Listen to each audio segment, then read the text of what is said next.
Well, Shankland would have got a hat-trick today. Even just coming off the bench. Majowski, he'd have got a couple, so that would have helped us wipe out the goal difference between us and Celtic. And when it's going to go to the wire like it is this season, that's absolutely vital. But instead, I've got to watch Dessers coming off the bench and missing an absolute sitter again for about 9 yards out because of guys like you. No, you are part of the problem, mate. You happy Sorry, pal. No, I'm just talking to myself. I'm just talking to myself. Just getting the throat warmed up for the old day of the podcast. No, you're right. What you were saying. No, you're right. The manager's done well. The squad's looking good. The board's done well. We should definitely support them. No, I wasn't. I'll just. Hi, folks. Welcome to your Gersnet immediate post-match reaction pod, coming to you in association with Forest Precision Engineering and our good friends at Football Prizes. My name's Alec Anderson, standing at the door of the Pink Flamingo, crying in the rain. Except I'm not crying. I'm absolutely delighted. It's not raining either. It's a beautiful blue sky slowly turning to black, fretted with golden fire. It's not a kind of so-so love, it's an all-encompassing, all-enduring, absolutely beautiful love, and I am going to make sure it happens again, hopefully, on Tuesday night. And I'm not outside the Pink Flamingo, I'm outside Ibrox, where Rangers have just beaten Livingston by 3-0 in this afternoon's SPFL Premiership kick-off, a result that ensures we go to within 3 points and 2 goals of Celtic at the top of the table. But there's just a slight catch. We've got a game in hand. It's been a good day, Trips. It's been a good day. A burgeoning sense of self-belief round about Ibrox. No champagne corks getting popped or anything like that, but I think just like it was on the park, kind of professional concentration from the Rangers masses all round the Govan Palace today. The title is well within our grasp. It's looking there's a serious possibility of it coming back to Ibrox. Look, the post-match reaction pods, they're getting out of hand, aren't they? I think I said that the last three have been like 38 minutes, 43 minutes, 42 minutes, and they're getting up there, they're getting posted on the site about 4, 5, 6 hours after kick-off, so there's hardly anything immediate about them. I think last Saturday I promised you I would try to get them back to within at least like 2 hours of the game finishing. They get posted up on the Gersnet YouTube page, and I'll try to get them done to within 20 minutes. When's the last time I did a sub 20 minute post-match reaction pod? And I know you get plenty of post-match reaction pods out there for plenty of podders to keep you guys going, but you deserve better, so you're going to have to work with me tonight. You turn to page 465 of your Gersnet worksheets. I would like you to, your study aids for this one, you're going to have to go into YouTube and look up Farley Jack Master Funk. Now that's 4 different words, and what? Sorry, that was last week. That was a St Mirren one. Sorry, you're right. That was St Mirren. So it's page 466. Your Gersnet workbooks. Tonight you're going to have to look up Wikipedia, Tour de France, get yourself a general knowledge of the Tour de France, all the kind of grand tours really, but pay particular attention to the 1989 edition of the Tour, and particular attention to the guy who finished in second place and the spelling of his name, so that you know I'm not at it, I'm not getting all sectarian, I'm going to get myself thrown off the internet. That's just the way his name's pronounced, I'm sorry. You also need to know a bit about South American football, a bit about the Holy Roman Emperor through the ages, Elvis Costello and the attractions, a group called Soft Machine, Soft Cells, you've missed that's been done already, so you get off with that one, and the history of the Old Grey Whistle test. So if you get that looked up, quickly study that. We should work together to be able to get through this one really quickly. Okay, 6 changes to the starting 11 today from the game at St Mirren. Stars of 55 back in that Ryan Jack come in to sit in midfield. I feel so much safer in the world when Ryan Jack is sitting in midfield. Lovely to see him back, sitting alongside John Lundstrom there in the 2 of the 4-2-3-1 formation, which we continue to go with. Leon Balogun, he's back in for John Souttar at centre half. That was good. It was nice to see Leon Balogun getting a start that day, because I felt so sorry for him yesterday. What a guy. See when he comes out and does the pre-match presser, Leon Balogun, just whenever he gets interviewed, he's just great, isn't he? He's just got a lovely person. He's got a personality it's just absolutely beautiful. You want to go and hug his personality. He just makes you feel warm, he makes you feel safe, and I was really sorry for him yesterday when he was talking in his pre-match presser about how much he wanted to be back in the European squad, and he probably found out about half an hour later that he wasn't. So that was a nice wee reward from today.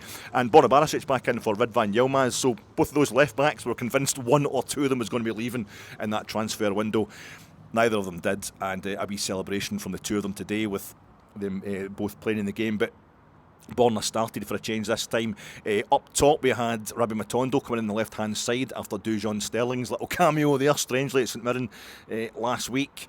Over on the right hand side, Ross McCausland come back in to start, replacing Scott Wright, who was back to the bench after his poor performance in that first half in Paisley. And up front we had Fabio Silva of Portugal coming in place of Cyril Dessers of Nigeria.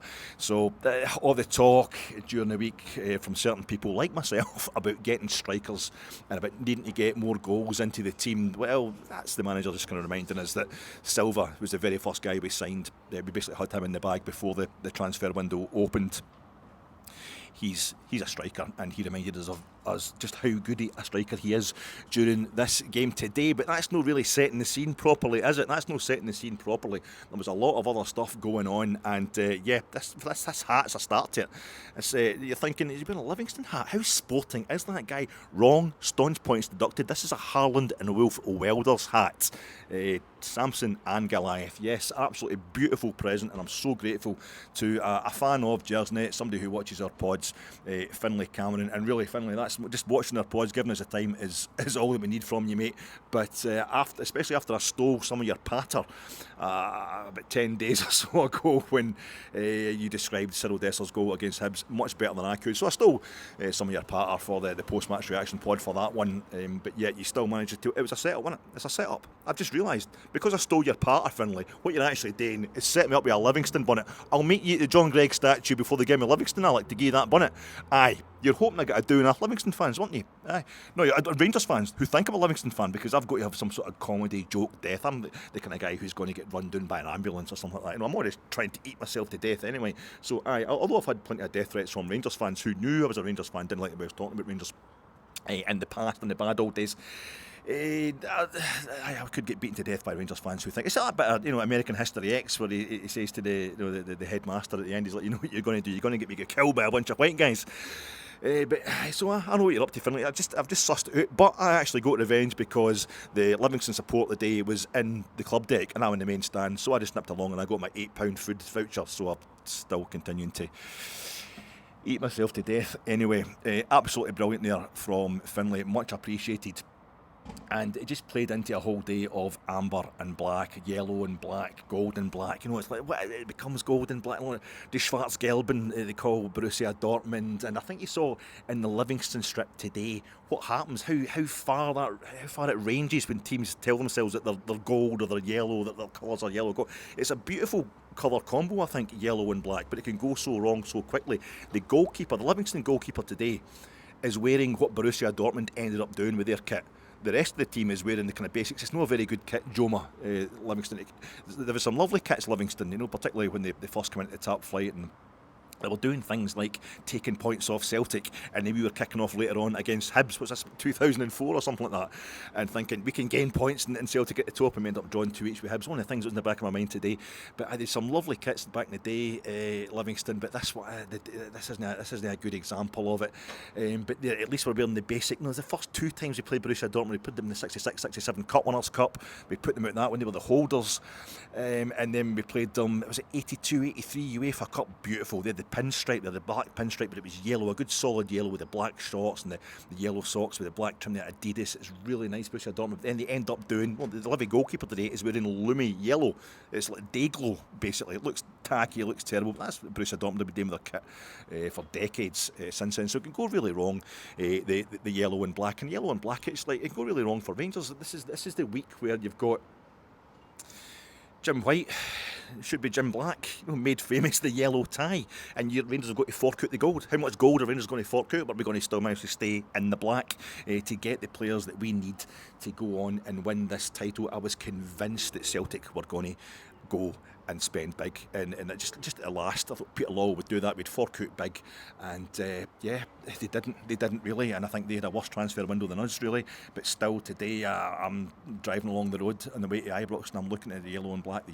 I'm thinking about Penarol of Uruguay. Peñarol, is it Oro and Negro? The gold and black. I don't know the Spanish for gold and black, but they're champions of the world, champions of South America so many times. The most famous kit in the world is probably the Brazil kit, Canary yellow. They've won more World Cups than anybody else. It's not a big thing in Scotland, the yellow and black outside the juniors anyway. I played them Barton a few weeks ago, the first ever champions of Scotland. gold and black, yellow and black, whatever you want to call it. So I'm talking nonsense there as well. It's a really significant colour combo, and I'm looking at the tarmac. I'm looking at the tarmac on the road, the black tarmac Adam with the double yellow lines all the way along the road, on the road to the Clyde Tunnel. The hatchings across the junction. You've got to keep that empty at the traffic lights. It's yellow on black, and you're thinking it's like a black biro message on a post-it at your work saying, "Are we going to gain points on Celtic in the title race?" I'm looking at the registrations. The registration plate at the back of your motor, the rear one, it's yellow, and it's got the black numbers, the black letters on it. And I'm looking at them thinking, does that say AB? Is that a sign of AB? Does that mean that Aberdeen? Because Aberdeen were 1-0 up when I left the house. I don't watch them. I don't watch their games. I just switched over for 2 seconds to see the score, and it was an hour in, and Aberdeen were 1-0 up. And I thought, that's just asking for trouble, because the amount of times I've been in that motor, and Celtic are getting beaten. I'm on my way to Ibrox. They're in the early kick-off, and they're getting beaten. I'm starting to get my hopes up, and I've switched on the radio, and it's, that's a second goal in 2 minutes. Celtic have won it at the death, and you're like, so I'm not going to do that today, but I'm looking at everything. I'm looking for signs for the registrations. Like AB won in that registration. Does it mean that Aberdeen have scored another goal or something? I don't. And that's CF on that registry. I never saw a registration like that, but you know what I mean, you're getting a bit. And it was a guy called Davy, a lovely fella for the West Enclosure called Davy, who I bumped into when I got along here. I did switch. I switched on my phone. I switched on my phone when I parked the motor. I had to know, and I looked. And it was one each. And I thought, that's it. I shouldn't have checked the score. I should have stayed in the house. I should have missed the start of your game. I should have stayed in the house until it ended. And just once I started watching it on Sky, even for 2 seconds, and Celtic are getting beat, you should just keep watching it right to the end, Alec, because that's obviously the way to go. But I thought, no, it's my fault. I've changed the way I've looked up the score. It's one each. By the time I get to Ibrox, Celtic will be winning this game. And I got along. I'm trying to look at my phone. Before I was due to meet Finlay at 2:45 at the John Gregg statue. And then that fella said, "You're the guy for Gersnet." No, it's Davy. Lovely fella for the West Enclosure. And I realised I did the exactly same thing with Davy that I did with a fella called Kieran that I bumped into a few weeks ago when I was on my way to see a Michael Mann movie. I was so kind of flabbergasted at somebody being so nice about the pod and absolutely recognised me that I'm just like, I thought I'll give you a mention. What's your name? And I shake hands with it, and I don't tell them my name. As if like I'm some sort of superstar. Yeah, you know who I am. You know who I am. I was really embarrassed by that. So, but Davey, he told me, he confirmed, no, don't look up your phone. It's all right.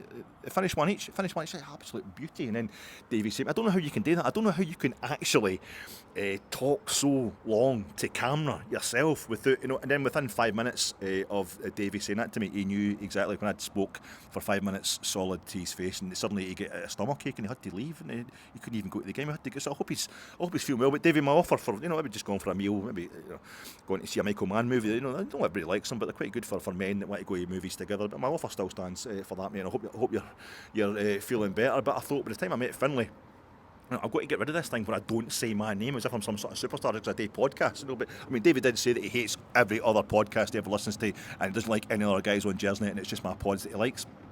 But that's that doesn't mean to say I should get a big head about it. So by the time Finlay came in, Finlay actually put goes, "Alec, how you doing, Alec?" And I'm like, "My name's Alec. How you doing?" So it's been a bit of a kind of mad day because I'm feeling a wee bit tense. But found that Celtic had drop points, and straight away it turns to, can Rangers do it? Can we do it against the yellow and black? Can we do it against the Alemannia Aachen, the Dynamo Dresden of the SPFL Premiership, the Lanterne Rouge of the SPFL Premiership? Because Celtic and ourselves are in that breakaway, that two-man breakaway from the peloton that will never pull us back in, and we've got to do it. And there's games like this, there's moments like this. I just want Rangers to come out and do that in media res thing, that in media res that they do in films and they do in theatre and all that. It's in songs as well. See, the Smiths, Shakespeare's Sister, just bang, you're right in. That's my favourite Smiths song as well. Martha Reeves and the Vandellas, Heatwave. It's kind of like, every single. What's that group, the punk group, the Ramones? Every Ramones song before they met that producer guy, the 60s, the guy with the mad hair that shot his wife or whatever. Every kind of Ramones song is that in mid, it's bang, you're right into it, right in the middle of it, as if you've just kind of walked in the middle of the song, rather than you putting it on. It doesn't matter if you actually pick it up a vinyl and put it on the record player. Like, I'm putting this song on, but the way it starts just drags you right in there, bang. You feel as if you just walked into a house that was already playing that record. And sometimes Rangers do play like that. I remember the game we played, Rapid Vienna.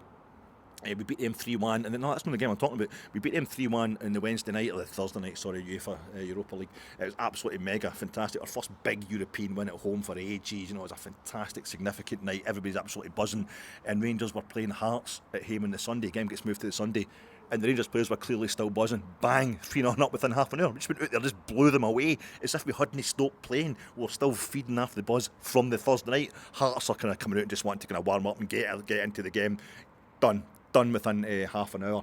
Then against Leipzig, RB Leipzig at Ibrox, for all sorts of reasons, we're on a buzz on that one. We'd a mission, we'd something to prove in that game as well. Just went out there and we blew them away. We went 2-0 up that night. It was just something magical. The crowd was just carrying us. It was as if the game had been going on for ages, and RB Leipzig were just getting used to it when they turned up that night. And there's one other game that comes to mind, but it's just slipped my mind. The Rangers played like that. We just turned up and just played. Oh, sorry.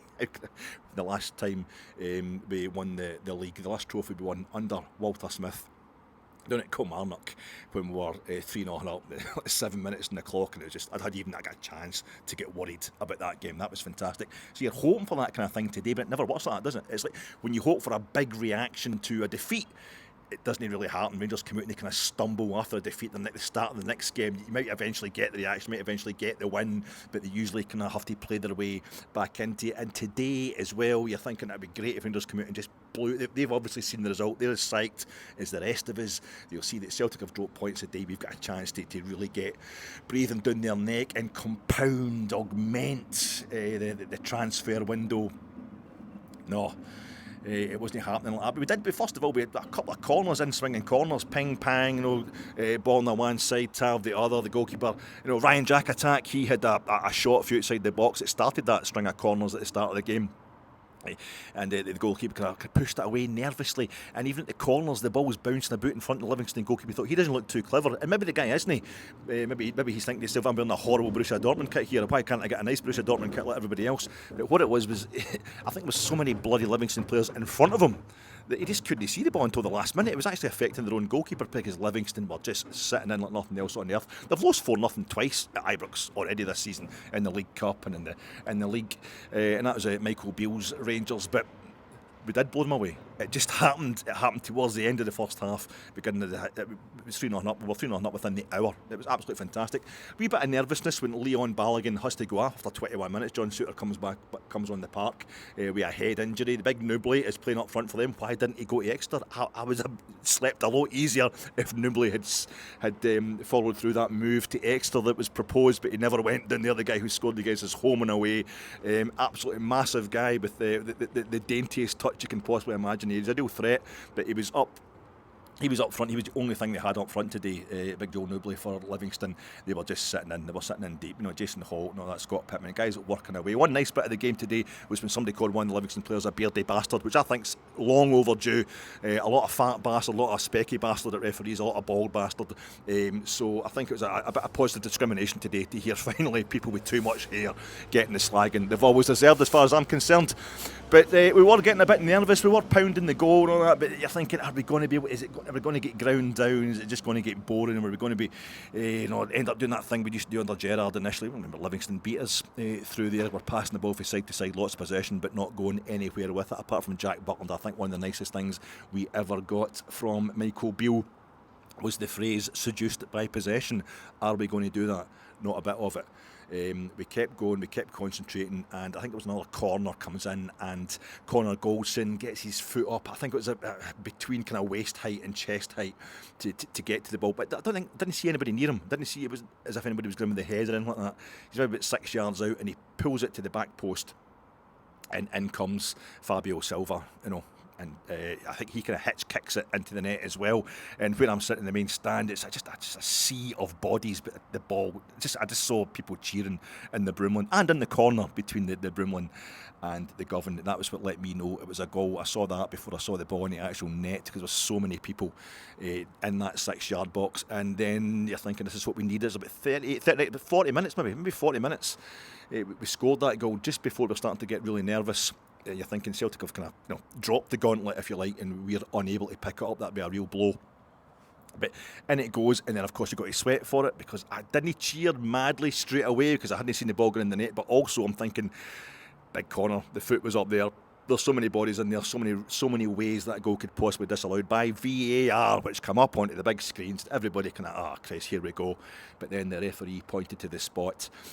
People went mental, myself included, but one thing I couldn't help noticing, one thing I think that sums up this game, sums up how good Rangers were today, sums up what Philip Clement has done for us, is this is Silva's first goal for us, proving that he's been a great signing, a great moment for the guy, coming to a new club, and he's got a crucial goal, a really crucial goal for us, for his first goal for the club. And as soon as the referee pointed to the spot, the whole Rangers team, rather than continue to celebrate with him, shouted at him, "Go over there!" He's standing in his own half. We're all set up to go again. But as soon as Livingston are about to take centre, the whole Rangers team know where they're supposed to be. There's only one guy who didn't, and that was Silva, who's a bit, obviously his concentration's gone the best possible way. He just scored a massive moment for him, just scored a goal, and the whole team just point at him and shout at him, "Over there, Fabio! Fabio, you're supposed to be that side of the ball." Fantastic. So he has to jog 20 yards to the other side of the centre circle and get himself in position, and nearly ends up going through and goal again straight after that to make a quick second. He didn't, but luckily another thing I think was absolutely fantastic. My big worry has been Silva. Sorry, has been Sima.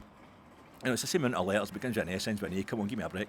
Sima, losing him to injury, I think we've all been worried about that. The amount of goals he was providing, and the amount of assists, just the general fantastic play he was giving us down that left hand side. Rabbi Matondo, a bit stop-start in his Rangers career. And today, there was one point, I think Scott Pittman went in on him like two-footed tackle, never really get noticed by the ref after the ball had gone, and Rabbi Matondo was looking about as if come on. And he was plugging away, but wasn't he going smoothly for his ball? And wasn't really overlapping as much as just kind of cutting inside and standing at the edge of their box a lot. But it wasn't really going that smoothly for Rabbi Matondo, and I'm noticing the difference between him and Sima, which is a bit more unfair comparison. But after that moment where Pittman went in on him, Rabbi Matondo, again, he just kept going, he kept endeavouring, and that's all you need in games like this. Just keep the pressure up. Sometimes you're putting so many balls into their box, you get seduced by possession, you end up getting caught on the break. But no, Rabbi Matondo, next thing he's down that left, he cuts inside and he finds that little tunnel a la Ian Durant against Marseille all those years ago, 31 years ago. He just finds that little tunnel that you didn't even know was there between all the players, and he curls it from the left hand side of the box to the right hand corner of the net, low into the right hand corner net. Absolutely fantastic goal, 2-0 before half time. Fantastic. Was it injury time in the first half? I think that might have been. So it was a crucial time. The game's put to bed. We come out in the second half. No changes at half time, because as we'd already changed John Suter on for Leon Balogun because of head injury, but 21 minutes. Yeah, at the point you're starting to think things might go a bit wrong, but second half we come out and it was a beautifully worked move, of which I can remember zero details except Ross McCausland took the ball towards the byline and pulls it back for the incoming on-rushing Todd Cantwell, who smacks it past the goalkeeper for a beautiful goal, sealing his man of the match performance. Todd Cantwell, who was always making himself available. It was a studied performance by Rangers today, and it was all about the concentration, as I say. It's all about not letting the fact that Livingston were sitting in deep get to us, not getting bored with the game, everybody on their toes, maximum concentration. Quite reminiscent in many ways, I think, of the cup win over Dumbarton, where you're on a kind of hiding to nothing. But I'm wanting Rangers to come out there and just blow Livingston away straight away. They tried that, didn't quite work, but then they stuck in there, didn't get disheartened in any way whatsoever, didn't feel any pressure. With Celtic dropping points, that's all in our heads. Rangers players were absolutely fantastic today, got the job done.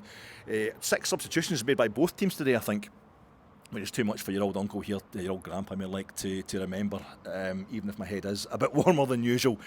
We started making substitutions on the hour mark. That's the game wrapped up at 58 minutes. And we brought in Tom Lawrence, and he went for Ryan Jack. He went and sat again in that position that he tried at Tynecastle when he got injured after about 5 minutes.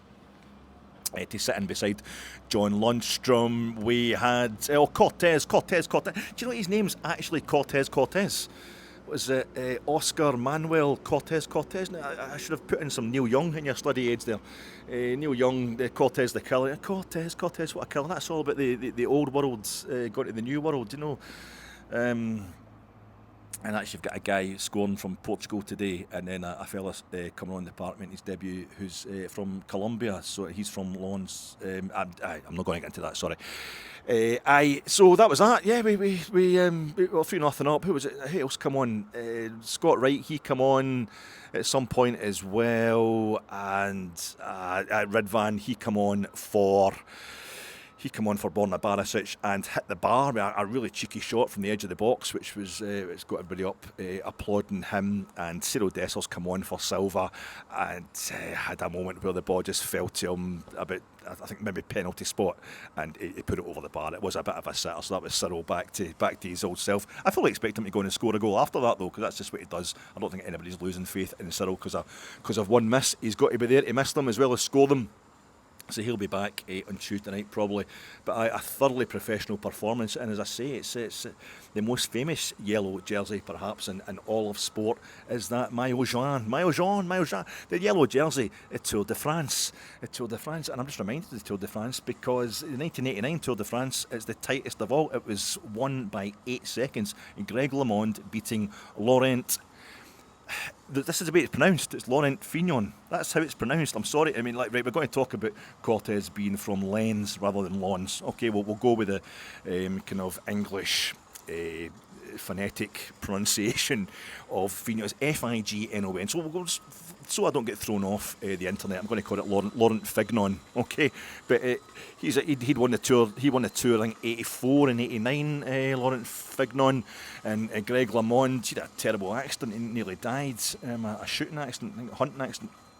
But anyway, the main thing was it was won by 8 seconds. 8 seconds. That's over like 22, 23 days. And people say, amongst the many things that they made a difference, Laurent Fignon had a blonde ponytail.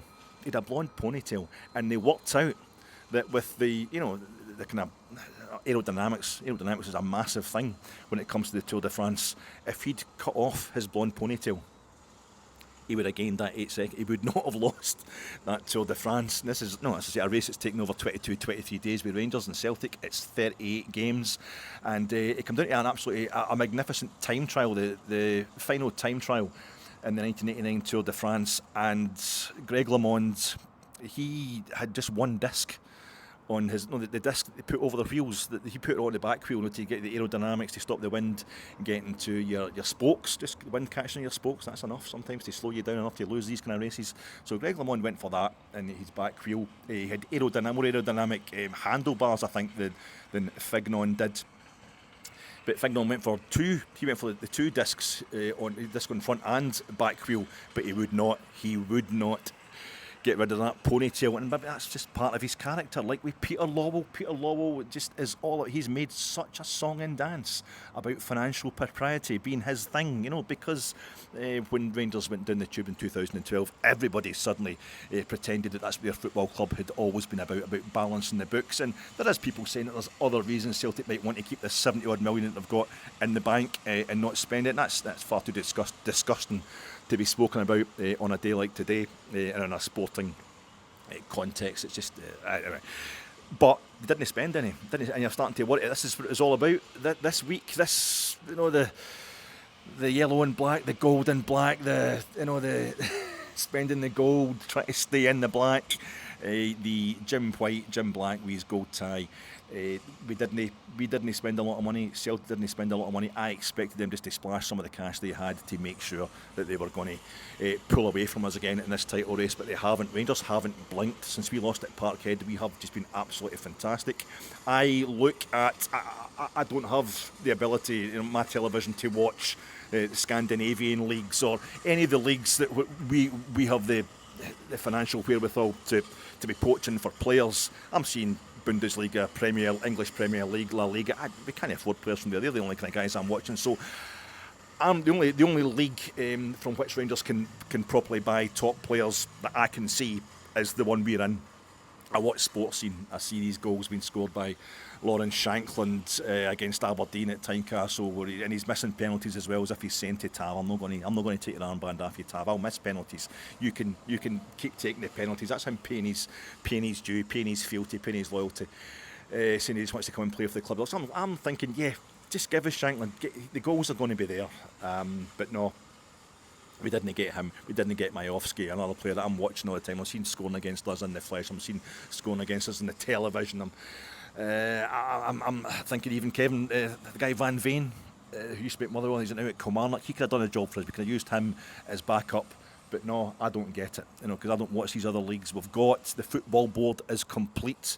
We've got the people there now at Rangers who know how to exploit the market all over the world in places that I will never see players. Not the young boys, like Dougie that works at Gersnet. Now these guys, they know the market there. They know the players they're looking at. I don't get involved in all that kind of stuff because I don't really want to get myself overexcited about it. But we've got Diamondi in, we've got Cortez in, and we've got Silva in, and he's went and scored that goal today.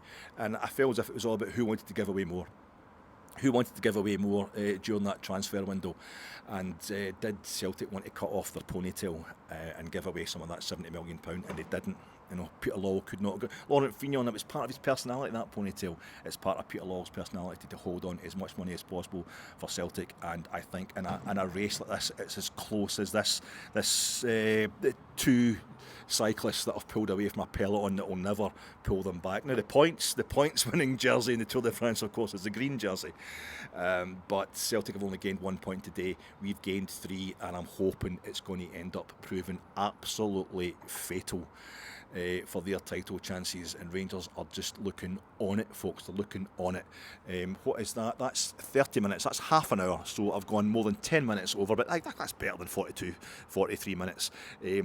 Tomorrow night, the flagship show, the flagship Gersnet Podcast, 9:30, live on our YouTube channel. Tune in there. The host, it's a mystery. It's a mystery, as Toya Wilcox once said. Mr. Ray, Craig Ray. Sorry, Craig. I'm trying to keep this going. I'm trying to get a bit of entertainment here, folks. And who else do we have tomorrow? Ian Duff. Now that is a European football expert. Ian Duff. He knows his stuff. And it's 10 days early, but it's Valentine's night. Gary Valentine will be your other guest there, folks, so be sure to get on that. And never mind about the black, never mind about the gold. As far as we're all concerned, it's about Rangers and it's about winning silver. Thanks very much, folks. Cheers. That's not bad. That's about half an hour. That's not bad. Hello. Aye. Oh, you video calling me. Thanks. You try to find out how I got... No, you just want to know if I'm... I've got the motor. Aye. All right. I'll go to Morrison's. I'll go to Morrison's for you. What you want? 6 Smirnoff Ice, maybe 4. Oh no, I'm not trying to tell you how much to drink. This is 6. It's the triple black Smirnoff Ice. Okay, 40 Benson Hedges. Aye, okay. I just looked your phone up to find out how I was getting on with my podcast. I managed to keep it a bit. No, you're watching your programme. The Masked Singer. Sounds. Is that somebody singing Spandau Ballet Gold? No. Oh no, Back in Black, is it? No, I'm not calling you a liar. I'm just saying it was. What's it? But could you put the kettle on for me? Oh, you're busy. You're watching your show. Okay, well, I love you. What kind of Benson Hedges you want? Is it the gold?